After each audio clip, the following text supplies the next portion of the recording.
Hi everyone, Mike here. In last week's video, I showed you how to use Power Query to split a single column into multiple columns, where the data included first name, middle name and surname. And some people had more than one middle name. Now in this video, I'll show you one approach to solving the same problem using formulas. By the way, the formulas that I use are only available in Excel 365. If you want to follow along, you can download a copy of the demo file from the link in the description below. So here's my list of names.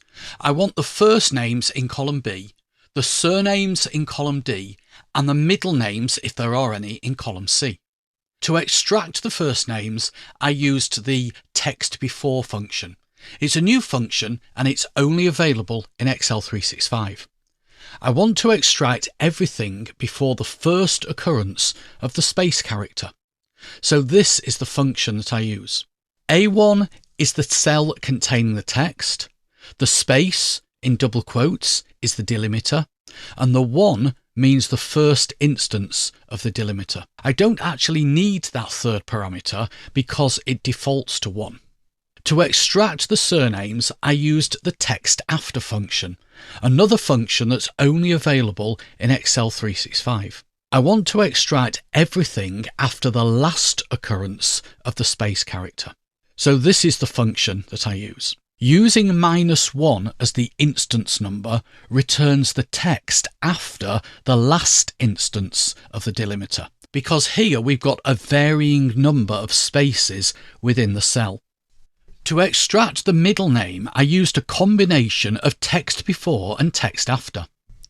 The TEXTAFTER part extracts the text that comes after the first space, and this removes the first name.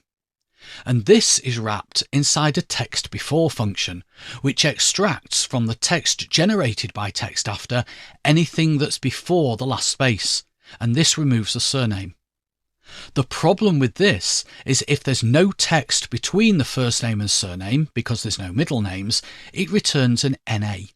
But that can be solved by wrapping the entire formula inside an IFNA function, which returns a blank instead of an NA.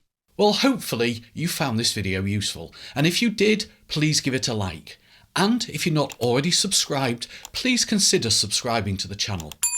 Did you know that I have a free newsletter and you can have it delivered straight to your inbox? Sign up at theexceltrainer.co.uk. But until the next time, have an excellent day.